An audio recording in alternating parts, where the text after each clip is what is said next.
Salah satu alasan kenapa saya sering mengundang orang tua yang sudah menjalankan untuk sharing itu, terutama kan klien saya kebanyakan anak-anak ya. Nah itu karena tingkat kelahiran anak-anak yang terlahir dengan gangguan perkembangan itu makin lama makin banyak, Bu.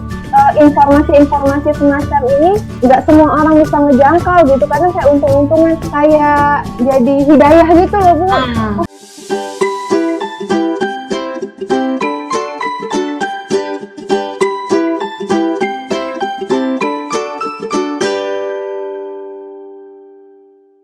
Halo semua, apa kabar? Selamat datang di channel Gaps Diet Indonesia. Nama saya Yuni Raharja, dan I'm your Gaps Diet Practitioner. Hari ini kita kembali lagi dengan tema Gaps Hero dari mamanya El, Ibu Yosi. Ibu Yosi ini ibu dua anak, sangat dedikatif. Salah satu alasan saya mengangkat cerita Bu Yosi itu karena satu sangat berkesan, mengena di hati saya.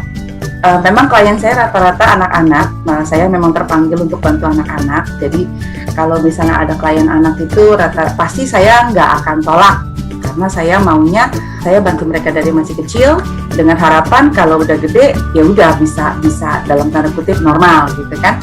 Kebetulan juga kan ibu mungkin tahu saya ada sekolah anak ABK, jadi saya suka bercandanya gini, kalau saya bantu mereka dari masih kecil, udah gedenya nggak usah jadi murid saya. Iya.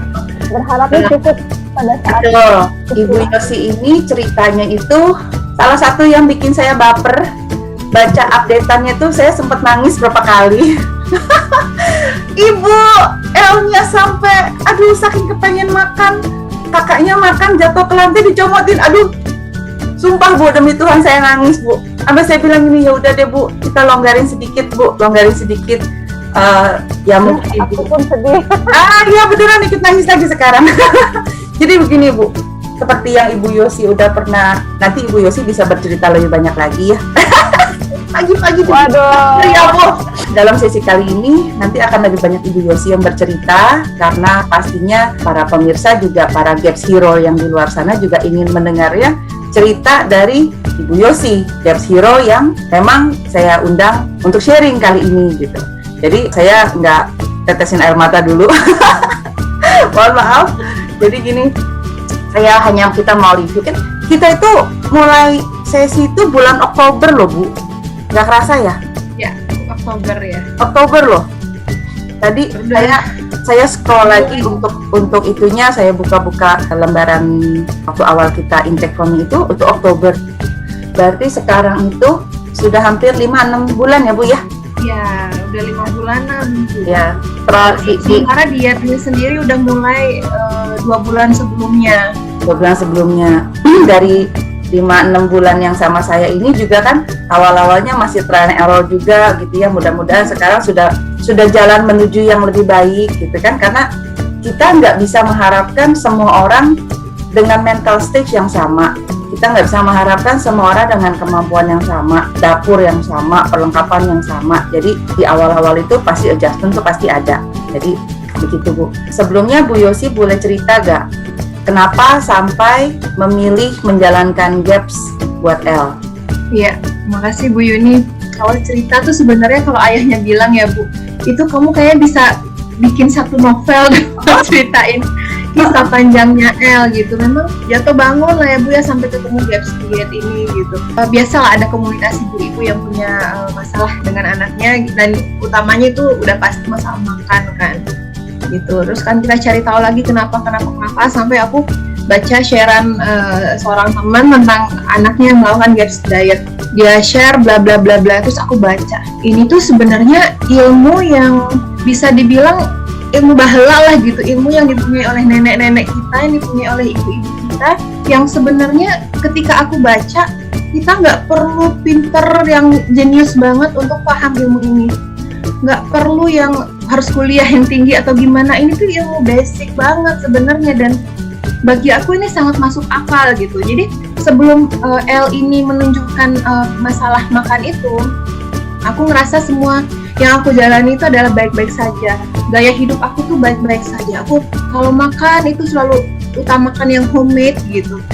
Jarang yang beli-beli, aku nggak pakai micin segala macam. Ternyata ilmu tentang itu tuh lebih Masih luas kurang, ya? lagi gitu. Ditambah lagi dengan leading komersial dari makanan-makanan pabrikan yang kita nggak bisa hindari. Karena kan Kenapa? manusia itu semakin pinter malah semakin keblinger. Kalau ibu bilang zaman dulu makanan orang tua kita memang benar karena mereka itu lebih ke real food. Iya, dan mereka nggak perlu milih sebenarnya apa yang ada itu yang baik gitu. Betul. Karena kalau sekarang itu kita nggak banyak proses food, semakin banyak yang terlihat baik padahal tidak. Ya, apalagi kalau iklannya embel-embel ini vitamin itu gitu. Udahlah kita kayaknya kalau ambil para iklan itu. Gitu, udah gitu. Terus akhirnya aku menyadari nih, aduh ini buku masuk akal sekali gitu loh. Ini daripada aku ambil pendekatan yang ngambil obat ini atau boost dengan susu ataupun dengan suplemen yang segambreng yang aku nggak paham ini kenapa harus dikasih ini apa itu. Ini udah basic banget gitu. Jadi aku memilih jalan ini dengan berkata sama diri aku sendiri, ini perjalanan nggak akan singkat gitu loh. Maksudnya dalam arti ketika kita minum obat sakit kepala hari ini biasa sembuh gitu. Tapi kalau diet ini seperti yang udah disampaikan di Dr. Natasha Campbell di bukunya, 1 tahun sampai 2 tahun kita ngejalanin diet ini tanpa nasi. Orang Indonesia kayaknya kalau aku bawa El pulang kampung melihat cucu neneknya nggak ada makan nasi, kayaknya dianggap ibu kayak apa aku gitu kali ya. Untuk sendiri. Ya, Saya pernah ada satu klien orang tua, anaknya ABK, sudah usia berapa? 14-15 tahun waktu dia ke saya. Ketika lagi sesi dia nangis sama saya. Kenapa, Bu? Iya, saya sedih. Masa nasi aja anakku aku nggak kasih makan. Loh, saya bilang, tapi kan ibu begitu stop nasi, anaknya progres kan, Bu? Iya, jadi nggak apa-apa, Bu. Saya bilang gitu. Hanya karena nasi itu bisa bikin baper. Banyak orang tua, baper banyak keluarga. Kalau boleh saya bantu ibu merecap, awal-awal ibu ketemu saya itu keluhan L itu satu, berat badannya nggak mau naik, pupuknya ambiar, ada keterlambatan perkembangan, ya waktu itu belum mau ngomong, terus juga masih cuek. Saya ingat banget waktu ibu kasih saya progres L bisa pakai celana sendiri, kita berdua kehappian. Ya dia bisa pakai celana sendiri aja udah sesuatu banget ya. Progres kecil yang kayak kita rayakan gitu. Banget. Dia mau makan sendiri aja udah alhamdulillah udah luar biasa sekali gitu kan. Walaupun sekarang pasti masih tetap kan ongoing proses ya, yang namanya manusia itu kan pasti PR-nya masih ada. Tapi sejak dibanding waktu kita awal pertama kali sesi itu progresnya sudah sangat baik ya Bu ya. Sampai akhirnya mau menggunakan jasa pendampingan practitioner. Kenapa Bu? Kan Ibu bilang dari sebelum ketemu saya 2 bulan tuh udah ngambil kelas GAP, sudah baca bukunya, terus akhirnya sampai aduh kayaknya saya perlu didampingi nih. Kenapa Bu? Selain mungkin untuk teman galau Bu. Sejak umur 4 bulan itu emang El bermasalah dengan berat badan ya. Sampai akhirnya dokternya nyaranin susu formula, terus MPASI dini gitu-gitu. Hah? El, kakak? Ada kakaknya. Oh, hai kakak. El lagi jalan sama ayahnya. Oh, oke. Iya, jadi hai kakak. Kakak mau ikutan sini. Kakak ikutan sini. Mukanya nggak kelihatan. Hai, halo. Ingin kamar aku. Aku numpang di kamar dia. Nggak apa-apa. Aduh, mukanya tambah mirip sama Umi. Tambah cantik, mirip banget sama Umi. Kayak gimana Bu? Jadi kan memang mau nggak mau secara mental saya sangat terkuras gitu loh Bu. Feeling so exhausted waktu itu. Apa ya, berat sih aku ngejalaninnya gitu. Antara aku lanjut gaps atau aku udah biasa aja lead go aja gitu, kasih apa yang dia mau gitu. Karena letih gitu loh Bu Yuni gitu menghadapi dia yang susah makan, malam aku kepikiran, terus pagi aku pikir hari ini masak apa, terus kayaknya udah jungkir balik masak, dia nggak mau makan. Kalau saat dia nggak mau makan, saya pagi aku suapin ya, dia nggak mau makan. Setelah habislah jatah waktu untuk makannya, aku akan berpikir keras lagi gitu, makan apa lagi, masak apa lagi gitu. Karena beberapa orang bilang biarin aja anaknya kelaparan, nanti juga minta makan sendiri. Faktanya sama dia enggak gitu, dia lapar aja gitu. Mending kalau cuma dia nahan lapar doang, kan minta makan, ini lapar iya, rewel iya gitu. Dan secara mental aku down banget ya Bu ya. Jadi ketika ada stuck masalah, kayak aduh harus ngobrolin ke siapa gitu. Sebenarnya ayahnya sangat open untuk pilihan apapun yang aku ambil ke anak-anak, dia sangat Supportive ya. cuman tetap aja nggak mungkin dia yang benar-benar menyelami apa yang aku lakukan sama anak-anak, kan dia juga ada yang harus dilakukan gitu kan. Akhirnya nyari tahu gitu, aduh kayaknya aku butuh nih pendampingan gitu. Terus aku tanya practitioner Australia, aduh gitu kayak jauh bener harus berguru sama orang di Australia sana. Terus ini lagi ternyata alhamdulillah gitu ya, jawaban dari doa-doa lah ya Bu, ditunjukin Bu sama Bu Yuni, dikasih tahu waktu itu sama Mbak Endang ya. Akhirnya nggak babi bu lagi, aku obrolin sama suami aku setuju, langsung tuh aku WA Bu Yuni dengan kegalauan dan curhatan aku gitu. Jadi Kesulitan yang paling Ibu rasa waktu awal-awal ngejalanin GAPS itu, selain dari gerakan tutup makan dari L, ya maksudnya kalau misalnya awal-awal itu kan harusnya kan basic, hanya kuah gitu kan, kaldu gitu. Iya. Selain dari itu, apa hanya anak yang milih makan atau ada lagi? Yang berat itu sebenarnya adalah penyesuaiannya Bu. Mindset aku tuh nggak terima nih anak cuma makan daging gitu loh. Sulit aku nerimanya gitu. Jadi perasaan kan pasti kita ada empati sama anak saat makan ya. Aku pikir apa dia puas, apa dia kenyang, apa itu cukup gitu loh ya. Pertanyaan-pertanyaan kayak gitulah yang Apalagi kan satu rumah yang ngejalanin GAPS hanya L kan, yang lain.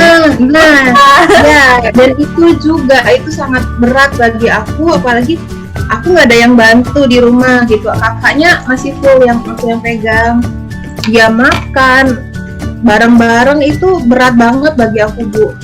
Makannya, apalagi kakaknya, walaupun kakaknya udah aku jaga juga makanannya, cuman pasti kan dia tetap makan karbo dan fatty segala macam gitu. Dan yang kayak aku cerita ke Bu Yuni, kakaknya habis makan terus nasinya jatuh-jatuh, adanya pungutin, ya Allah. Kita nangis Kayaknya kesannya kayak kejam banget ya, anak mau makan. saya jadi ibu nggak mampu ngasih makan anak gitu loh, kesannya gitu nggak sih Bu gitu. Aduh, emang itu Kakaknya kayak apa? banget. Aduh, Iya, makanya kan pertama pernah Bu Yuni, ayo masuk full GAPS aja Bu gitu. Cuman ya aku kan ini lagi tuh kita kayaknya banyak kan ininya. Bu nanti kalau bukannya lama Bu kalau full GAPS, atau bukannya karena konstipasi. Aku maksudnya aku kan masih peketik ilmu yang ada itu kan Bu, yang aku adaptasi. Bukannya konstipasi Bu yang ini gitu. Terus akhirnya Bu Yuni ikut gitu kan, ya udah gitu, cobalah stage. Ternyata lama-lama ya sulit juga gitu kan, yang ada shipping tiap hari, lihat kakaknya makan apa dia makan. Aku nggak tega dan nggak mau menerima kerewelan dia. Akhirnya aku kasih gitu. karena seperti yang saya bilang Bu, kenapa GAPS diet itu sendiri memang ada panduannya, tapi menjalaninya dengan pendamping itu memang lebih baik, karena kan daripada begitu mentok terus akhirnya bubar jalan semua gitu kan, atau enggak hanya tanya-tanya kanan kiri yang akhirnya jadi malah jadi galau. Bingung sendiri jadinya. Kalau misalnya kanan bilang ini, kiri bilang ini, nah bingung juga nih yang mana yang benar gitu kan. Nah terus kalau misalnya saya itu ya seperti saya bilang di awal, mental stage setiap orang itu beda, dan situasi yang setiap keluarga itu beda. Jadi biasanya tuh saya ada sedikit adjustment, sedikit adaptasi. Tujuan saya adalah hasil tetap tercapai. Mungkin ya istilahnya kalau orang bilang banyak jalan menuju Roma ya gitu. Walaupun jalannya belok-belok sedikit, tapi ujungnya tetap sama Buktinya kan El dengan segala kegalauan ibu, dengan segala kesulitan yang dialami, cerita-cerita sedih dan haru gitu kan. Ya alhamdulillah seiring dengan waktu progres ada, anak juga jauh lebih membaik ya, tambah ganteng. Swear El tuh lucu banget. El tuh lucu banget. Tapi emang lucu banget sih. El kayak kakaknya agak sedikit kurang cabi, adiknya tuh pipi semua. Ya makanya adanya ya Bu, segitu susah-susahnya masih orang anggapnya gendut, padahal dia nggak tahu aja berbulan-bulan Elna naik berat badan. Nah gitu, dan matanya itu loh bisa menghipnotis orang. Ya, sebenarnya sih ya puji syukur ya, maksudnya ibu itu tetap konsisten. Ibu mau mengurangi sedikit kadar perfeksionisnya gitu kan, lebih berdamai dengan Tapi keadaan. sempurna itu cuma Tuhan, ngapain kita mau nyamain Tuhan ya Bu? Betul, tapi paling nggak kan ibu tuh, kalau buat saya tuh apa ya, salah satu role model ibu yang sangat dedikasi dia, karena semuanya tuh mau dibikin sendiri, nggak beli. Wah sayang, ini terlalu tinggi lah Bu. Ya, tapi memang benar kan, ketika saya bilang, Bu, yang ini gimana? Nanti aku mau bikin Bu. Oke, begini tau nggak cara bikinnya? Oh begini. Oh iya. Terus kalau yang enggak, yang ini bagaimana Bu? Aku bikin sendiri. Wah, emang itu harusnya seperti itu Bu. Emang harusnya seperti itu. Jadi kalau saya bilang itu, ya beruntung ya kalau misalnya orang misalnya tinggal di rumah yang ada kebunnya, atau enggak bahkan mungkin beberapa orang yang masih tinggal di desa itu punya pekarangan buat piara ayam gitu ya. Jadi nggak usah lagi peduli mau itu ayam. Gak penting mikirin Ini disuntik, ini ada pakannya apa itu sendiri. Terus bisa menanam, itu benar-benar memang ideal. Kalau untuk menu favorit sekarang buat El apa Bu? Menu itu apa ya? Ini bola-bola daging. Jadi aku kasih telur, dikasih rosemary, dikasih parsley, garam. Itu dia suka. Jadi dia kalau aku suapin itu bukan aku yang inisiatif nyuapin, tapi dia yang gitu. Aduh ya Allah. Itu apa ya? Itu kayaknya digoreng ibu-ibu yang anaknya susah makan. Nah, itu digoreng pakai ghee atau direbus pakai kaldu? Itu kayak di pan, dikasih minyak atau ini di telo, terus di bake gitu, kayak di grill ya. Jadi kayak seperti stir fry ya. Stir fry. Kalau misalnya itu masih oke sih Bu, masih enak, cocok dengan lidah Indonesia. Iya. Indonesia. Dan ada bumbunya kayak karena parsley-nya dia seneng gitu loh, rasanya tuh nggak begitu tajam tapi ada rasa gitu, ada rasanya. Progres yang paling signifikan Bu? Progres yang paling signifikan, ya itu dia mau mangap tuh udah paling signifikan. Aduh, kalau jadi ibu-ibu dengan anak seperti El itu kayaknya hal-hal yang mungkin bagi ibu lain itu udah itu adalah keseharian mereka, tapi bagi saya tuh kayaknya itu adalah tiap dia nyuap tuh saya sampai yang memuji-muji Tuhan, ya Allah, terus ya Allah, alhamdulillah gitu, sambil deg-degan nih masih nyuap lagi nggak, masih nyuap. Oh iya, satu lagi saya ngerasa amazed aja kalau rash dia itu bisa gatal-gatal di kulitnya itu bisa hilang gitu ya. Yang tadinya misalnya di leher ya, kaki ya maksudnya itu udah jadi bagian dari diri dia aja gitu, aku pikir ya. Cuman sekarang hilang baru akhir-akhir ini, baru 2 bulan apa sebulan ini dia akhirnya yang kayak emang benar-benar bisa hilang sama sekali kan loh Bu. Bisa. Nah itu aku bener ya gitu, karena aku sempat berada di pikiran yang benar nggak ya gaps ini buat El gitu. Ini diet yang tepat nggak? Maksudnya aku tidak menyalahkan gapsnya, tapi aku berpikir ini badan dia I'm doing the right thing or not gitu ya. Saya melakukan hal yang benar atau enggak gitu kan? Karena aku ngelihat ya gatal tetapnya gatal, tidurnya nggak nyenyak tetap juga nggak nyenyak gitu. Cuma seiring dengan progres yang di kulitnya yang mulai membaik, tidurnya masih bangun-bangun tapi intensitasnya nggak segitunya seperti dulu gitu. Progres yang sangat aku syukuri lah Bu. Ya maksudnya all the hard work, semua jeripaya ibu ini sebenarnya ada gunanya nggak sih gitu ya?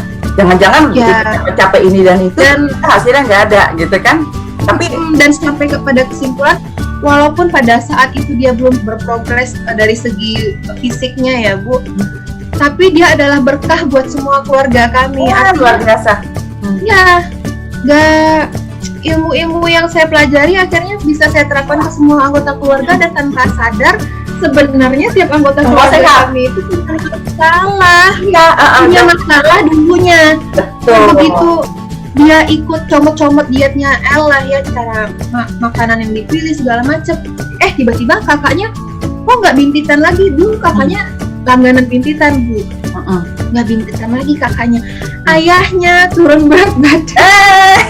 Turun berat badan tanpa susah payah menahan makan gitu. Jadi ibaratnya makannya ya sama aja, porsinya, kuantitinya sama. Justru tapi itu, Bu. berat badannya Betul, justru itu kenapa saya memberikan pendampingan 3 bulan.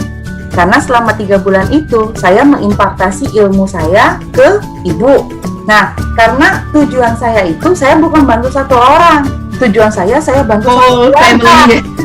Iya, karena anak nggak mungkin gaps kids or gaps baby jika orang tuanya tidak gaps. Orang tuanya juga lihat lagi dari apasnya. Makanya kan kita sebelum sesi pasti kan kita ngobrol.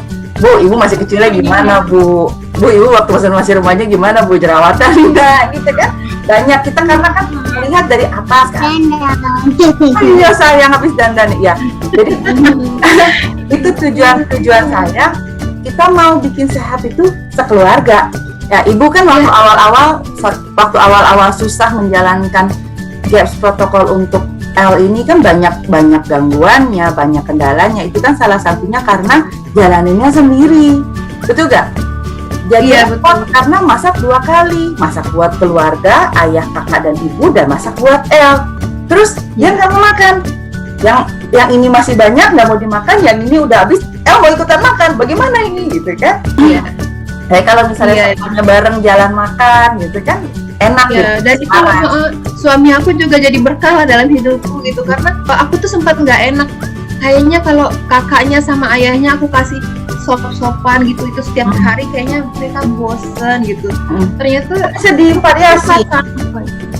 Ya maksudnya kalau kuah-kuahan kayak kan ya biasa kita kan cari gorengan gitu.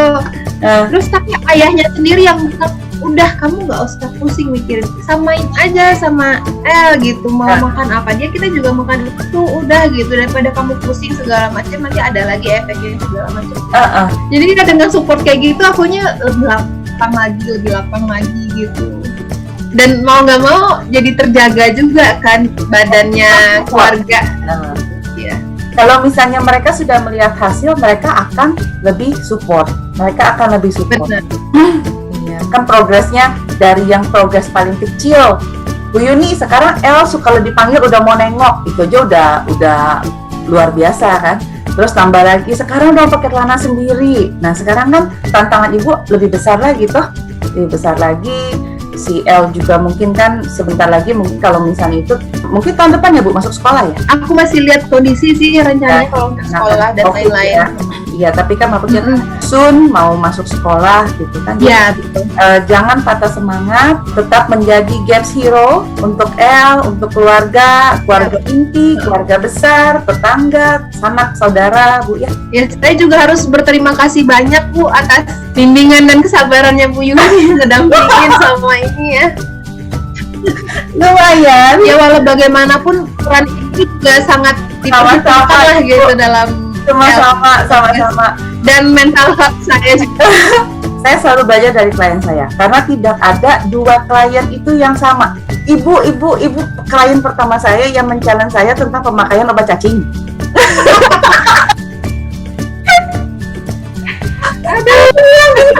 Ya Allah ini ibu, saya tahu sih nggak boleh membunuh, tapi masa cacing sama jamur juga nggak boleh dibuang. Ya Allah, ini bagaimana ini? Ya kebetulan memang suami saya kan juga kan paham tentang Islam. Kalau saya kan enggak gitu. Nanya sama dia, coba ini tolong bagaimana ya?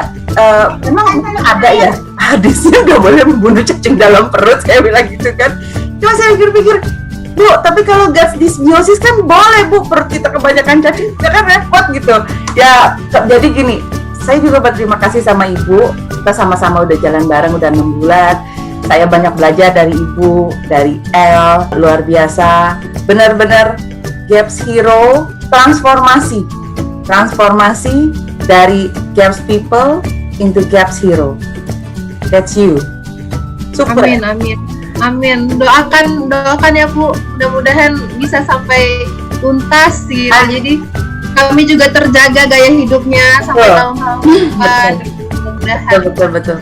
Terima kasih atas waktunya, terima kasih atas sharingannya. Saya yakin ini akan sangat bermanfaat bagi para Gaps Hero di luar sana yang sedang menonton, yang mungkin maju mundur cantik mau jalaninnya, mungkin udah kejedut kanan kiri gara-gara menjalankan sendiri tanpa bimbingan gitu kan, banyak kebingungannya. Kayaknya ada satu bahasan lagi sih yang mau saya tanya sama Ibu.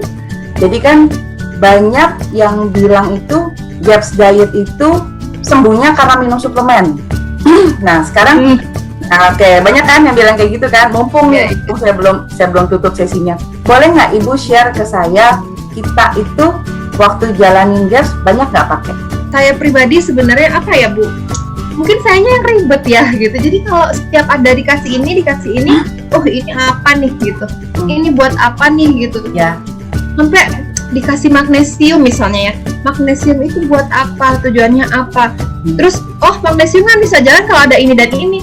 Ini cuma magnesium doang, badan kita produksinya pokoknya ribet deh gitu. Jadi aku salah satu orang yang sulit gitu benar-benar mempercayai, walaupun saya yakin suplemen itu ada manfaatnya. Tapi cuman untuk benar-benar mengadaptasi itu sebagai bagian dari diet, saya belum begitu yakin gitu ya. Tapi ketika kita menjalankannya, kan pada kenyataannya kita kan awalnya kita nggak pakai suplemen apa-apa ya, sampai akhirnya nggak pakai suplemen apa-apa. Kita diperlukan baru 1-2 saja yang kita pakai kan? Akhirnya pakai satu suplemen dan itu pun makin kesini makin kelihatan bahwa nggak ada itu pun tetap jalan dietnya gitu. Betul. Ada hasilnya gitu. Betul. Jadi kalau saya menjalankan praktek saya juga terus terang bertransformasi. Kalau dulu banyak yang nanya sama saya, Bu, perlu tes nggak? Saya bilang IgG ya? Ya, saya bilang perlu atau tidak perlu itu tergantung dari Ibu. Tapi kalau misalnya pakai tes bisa, lebih baik. Jadi kan ada bukunya nih. Tapi kalau misalnya memang dirasa tes itu membebankan secara finansial, nggak usah tes pun nggak apa-apa. Mendingan uangnya dialokasikan untuk misalnya suplemen. Tapi ya saya jalankan lagi karena juga kan suplemen itu kan makin lama makin mahal dan kasihan dengan para, dan karena suplemennya juga pasti dipilihkan yang nggak sembarangan gitu ya, yang dan minimal sekali bahan sintetisnya. Iya. Dan para ibu juga kan saya lihat banyak yang sakit kepala karena harus suplemen gitu kan, terus ngasihin anaknya juga, kayak anaknya penyakitan harus minum pil setiap hari. Akhirnya saya alter protokolnya dan alhamdulillah tetap ada progresnya baik meski tanpa penggunaan suplemen yang berlebih. Jadi kita benar-benar go natural, kita benar-benar menggunakan makanan sebagai obat kita, ya Bu ya? Iya. Itu saja Bu, saya rasa our med. Itu kan pasti kan yang banyak ada di pikiran orang tua ya, Gaps Hero di luar sana gitu. Aduh, kalau ntar Gaps diet minum kuah sama makan suplemen doang misalnya gitu kan ya. Jadi di video ini Ibu juga jawab sendiri ketika menjalankan Gaps protokol, panduan dan bimbingan saya kita saat ini malah El nggak pakai suplemen sama sekali, hanya saat dibutuhkan aja gitu. Patokan aku pupnya udah, kalau pupnya Mas bagus gitu ya udah nggak suplemen ya. Iya. Keren banget Bu. Berjuang terus Bu, terus bertransformasi. Mudah-mudahan konsisten, terus berprogres. Terima kasih banyak Bu. Oke, sama-sama Bu Yuni. Kami yang makasih sama Bu Yuni. Saya hanya alat yang dipakai Tuhan untuk bantu Ibu. Iya, mudah-mudahan terus bermanfaat ya Bu ya. Amin. Semua orang yang butuh. Amin. Saya yakin video ini juga akan sangat membantu para Gaps Hero di luar sana. Oke, baik Bu, kita sudahi sesi kali ini. Terima kasih banget sudah disediakan waktunya. Dan demikian para Gaps Hero, sesi cerita Gaps Hero hari ini dengan Ibu Yosi dan anaknya El. Semoga dapat membantu. Terima kasih, bye. Assalamualaikum.